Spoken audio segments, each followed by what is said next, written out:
Hello and welcome to another College Basketball Weekly powered by the Full Court Network. Luke Taylor here, back in the saddle with my guy Sammy D, joining me for another College Basketball Weekly, talking about some great topics related to the college hoops game. Don't forget to subscribe, rate, and review wherever you can, whether you're watching this on our Full Court Network YouTube channel. Pound the subscribe button. We're getting some subscribers every day, so that's awesome. And if you listen to us on Apple Podcasts or Spotify, just don't forget to subscribe, rate, and 5-star review. 5-star rating too. So, Sammy D, you want to talk about Big Ten chaos, and I saw it firsthand. I was at the Minnesota-Ohio State game. Every time I see Ohio State play, they go to overtime. At least it wasn't double overtime like the last time I saw them. Yeah, I mean, what's happening in the Big Ten is impressive in my mind. It feels like every game's pretty competitive, and we thought like Purdue was going to kind of run away with the title this year, or maybe we didn't, but a lot of people did, right? Yep. And now you're just seeing some other contenders, that popped up early in the season. They've stayed strong, and one of those is Michigan. And Dusty May is calling it a monster week for them, as they host number 7 Nebraska, who's undefeated right now. So rare battle, top 10 Big Ten teams, both have legitimate number 1 seed aspirations, and this is going to be a battle. I mean, this could be a Elite 8 game, Final 4 game. So I mean, that's definitely on my calendar. What are you seeing from Michigan? I mean, just pure domination. Yeah, I mean, that's pretty much it. I mean, they've got it just doesn't matter. Just pure domination. I mean, they're playing so well, and I really like kind of what Coach May and his staff did in the offseason, kind of bringing in some, key players and just moving parts. And I think they've just really meshed well. Yeah. I mean, next let's move to Purdue. What's going on down there? God. I mean, Boilers took a massive hit, following. Are you not concerned? No. I mean, it's they back-to-back losses, lost to UCLA and then lost to Illinois. I mean, those are two pretty good top 25 programs right there, potentially. Potentially. But here's UCLA, the thing. UCLA is not ranked, so. But here's the thing. In conference, as I've told you and I've told my wife and I've told other people, conference records mean crap, right? I mean, that's the thing. I mean, listen, Purdue plays Indiana. Indiana's kind of like that kind of anomaly to me. I don't know what to really.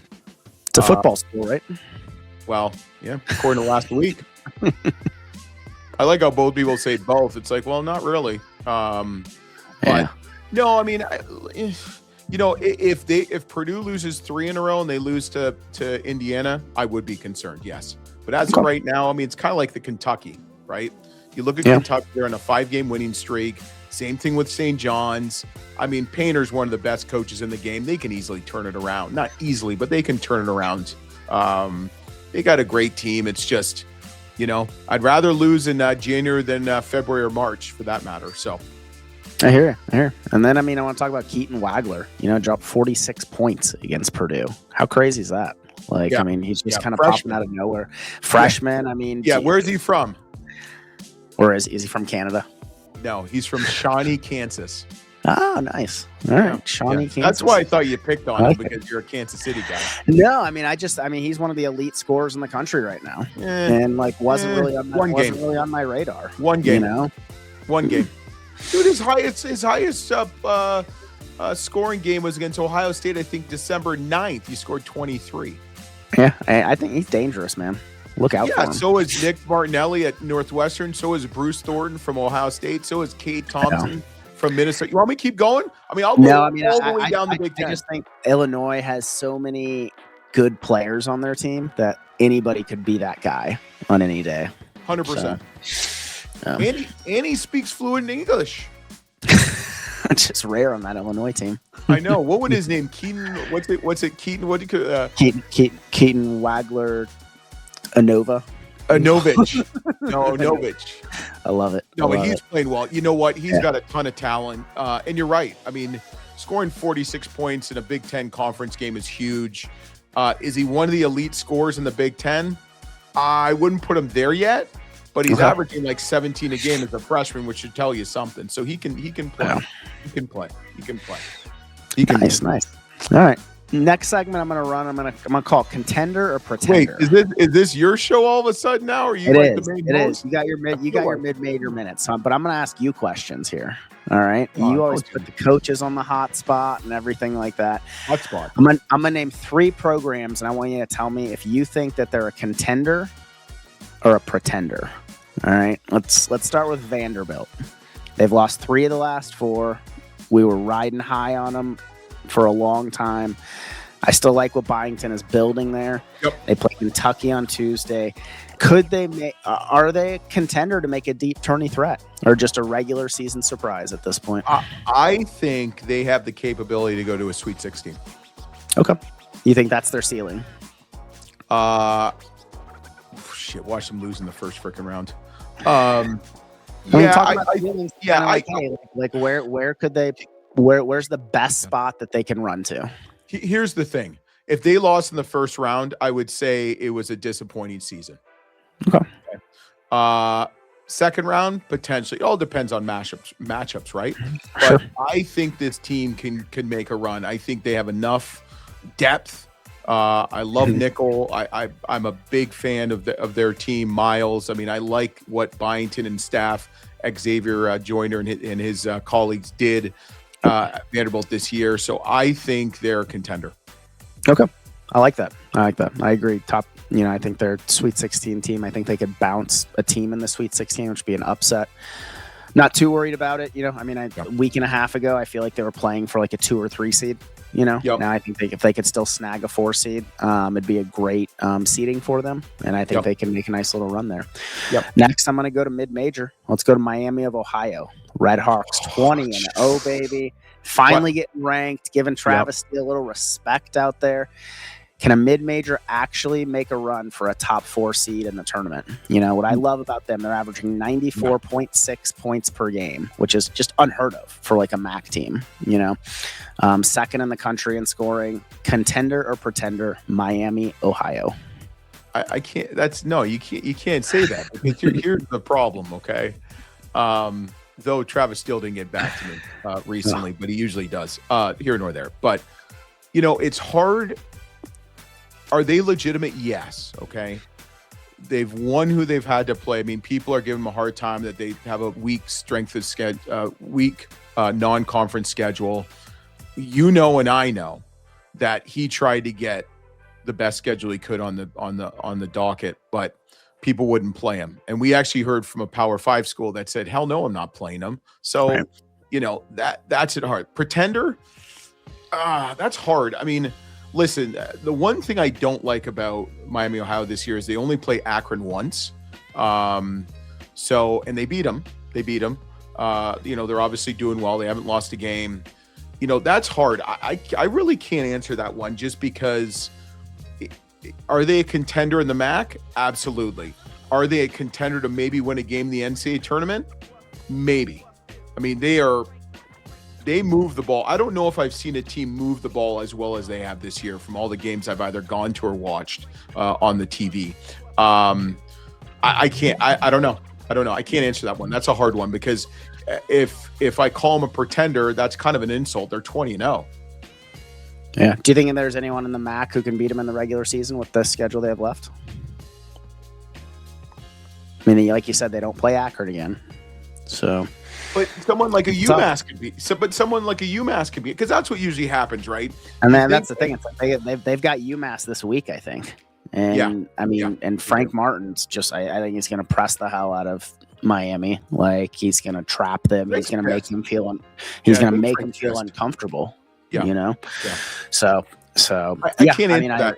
I can't answer. It's hard because do you understand where I'm coming from? Like. Yeah. They're definitely a contender in who they've played and what they're doing, but to say like, would they be doing the SEC? No. Right. I mean, let's just call a spade a spade. But what Travis Steele and his team have done, and the program has done, has been awesome. It's been great for basketball.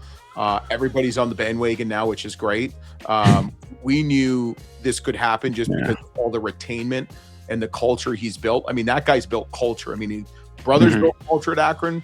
The little brother at Miami, Ohio is Bill Culture. So kudos to the Redhawks, and I will plead the fifth. I'm Canadian. All right, sounds good. I don't think We'll check back in on the tournament on that one. Yeah. The last one, contender. Okay, here's the thing. Okay. Now, if they didn't make the tournament, if they didn't win the MAC tournament, okay, they lost in the finals. Do you think they'd get an automatic bid? Turn it on you. Today they would. Yeah. I mean, I think it'll depend on. If they run the table and they're undefeated in regular season play, yep, and then they lose in conference, they'll make the tournament. MAC would be a 2-bid league because I feel like, because they would still be probably. I mean, they're not going to leave the top 25 now that they're in there. And lose the game, they will. Well, if they lose one game in the conference tournament, they would probably still sit around like 32, 35 in the country, and that would get them in the tournament at this point. Yep. So what happens if they lose 3 games? 2 regular season, 1 conference? They're not in. Or are they not with 3 losses? No. That's sad. That's a shame. That's a shame. I'm going to call that. That's a shame. So, all right, give me the last one. Last one's KU, Lawrence, Kansas. It's like one day they're smoking hot, could win the NCAA tournament. The next day you're like, who is this team out there? So it's like, they've been. I think it's Darren Peterson's team. Freshman phenom. Everybody in the NBA who goes to the Kansas games, they're like, this guy's the best college basketball player we've seen in 10 years. Yeah, if he plays. Well, that's the point. Is he going to play to his potential the rest of the season and through the tournament? So, that's kind of my question. If he's 100%, are they still a legitimate contender in March? Contender for what? To win it all? Final Four? What? You tell me what's Kansas' ceiling? Assuming Darren Peterson is healthy, what Kansas' ceiling? Are they a Final Four team? No. Okay. No. Can they win? Can they win a Sweet 16 game? Absolutely. Can they lose a first round game? Absolutely. That's the whole point of contender or pretender. I'm putting me on the spot. Come on. Okay. And my love for Kansas, just like yeah. Okay. All right. Love Kansas. I think there's just too much other stuff going on with Kansas that I will call them a pretender. It kills me to say that. Okay. I am going to lie asleep tonight crying in a ball. And my wife's going to be like, what's wrong, LT? She doesn't call me LT. What's wrong, Luke? I said, I just hurt my soul. And maybe hurt my soul. Hey, I had to get a pretender out of one of those 3. Yeah. So. Well, you see how I did it? Contender. I like it. Neutral, pretender. Yeah. I think you think Miami, Ohio is a contender. So yeah, it's hard. It depends on who they play. But like Melvin Council, ball player. Flory Badunga could be an absolute stud if he wanted to be. Yeah. Peterson's, listen, I'm in Akron, Ohio.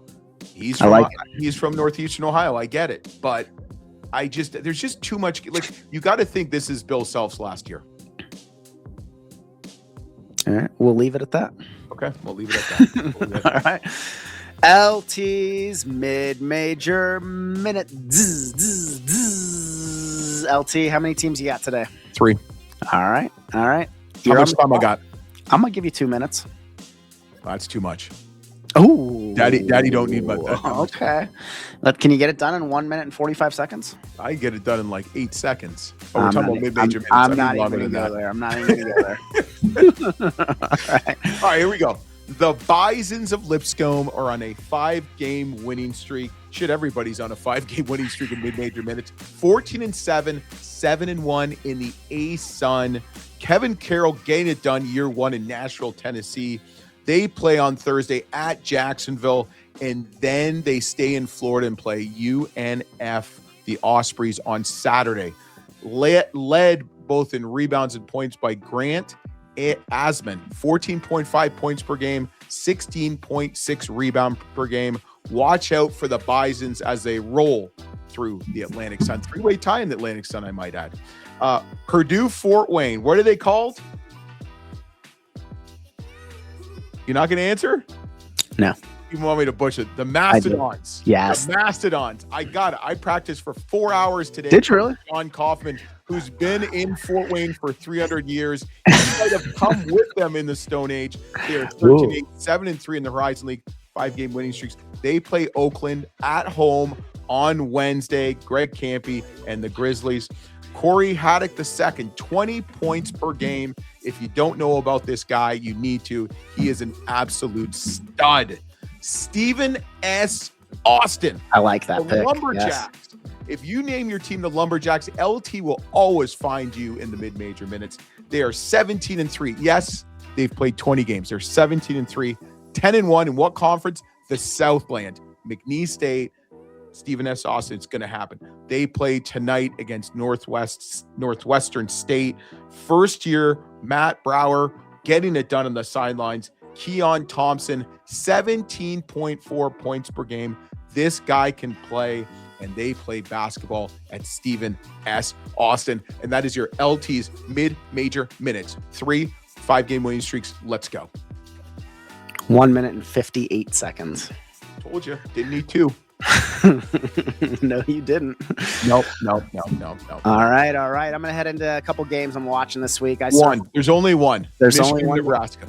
Oh, gosh. Michigan, Nebraska. Great game. That's tonight, right? Yeah, it is. Yeah. Last night, I guess. Right? No, tonight, Tuesday night. Yep. Okay. Tuesday night. Yeah. So, I mean, what do you got? A lot of good games this week. I picked 3 games on Saturday because I like to look ahead. Number 13, BYU playing at Kansas in Lawrence. I'm going to see how tough BYU is. They also have Arizona this week, which I think is going to be a great game. Want to see just, how much they can 2 hard back-to-back games. I really like the battle of the 2 freshmen going at each other, assuming everybody's healthy. Going into Allen Fieldhouse and getting the W is going to be hard for BYU. It's going to be a really good test to see maybe how deep they can go in a big tournament run playing back-to-back hard games. Next, I'm going with the Red River rivalry, Texas at Oklahoma, SEC conference matchup. It's all about pride and positioning in a crowded middle-of-the-pack SEC. Both programs are fighting for brackets stability. Atmosphere at Lloyd Noble Center. It's going to be electric. Everyone's kind of fighting really hard in the middle of that SEC right now. And I think everyone's fighting in general in every conference game, but I agree with you. Yep. I think there's a lot at stake. I think for Texas, there's momentum, and Oklahoma just to keep going. Texas has upset a couple programs this year, and this is a game Texas should win in my mind. So let's see how good they go when they head in there. And then finally, Kentucky at Arkansas. I think it's going to be a fast-paced game. Massive test for Kentucky's defense. Arkansas has been a force at home in Bud Walton. And both teams are, tied in conference play at 5-2. And I think this is going to be one of those games that comes down to a last shot. Yeah, I wouldn't disagree. I think there's so many. I mean, I love Kentucky and Arkansas. I'm excited about that game. Kentucky's got a busy week this week. Vanderbilt and then Arkansas. I think what it will tell you is to see where Kentucky is. I've got 2. I'm actually going to one tonight, depending on the weather. Kansas State against West Virginia. Yes. Rocky Mountain, take me home. Ooh. Country Road. And then Kent State. I might go to this game. Kent State at Akron. Be a good game. Friday night. That'll be a really good game. But Sammy, that's all I got, man. Got those 2 games. I mean, there's obviously a lot more. I liked what you said, and I'm going to obviously watch all those and many more. But Sammy, thanks for joining us, man. Let's end it here. And we got Thursday. We got Ryan Ritter from Mercer. I think they're called the Bears. It's going to be a good interview. Yeah, it's going to be a great one. Ryan Ritter coming up Thursday on the Full Court Press at College Basketball Coaches Show. Don't forget to subscribe, rate, and review so you get all our stuff Tuesday, College Basketball Weekly, and Thursday, Full Court Press. We'll be back next week, Sammy, you and I, buddy. College Basketball Weekly, powered by the what is it called? It's the Full Court Network. Let's get it, LT.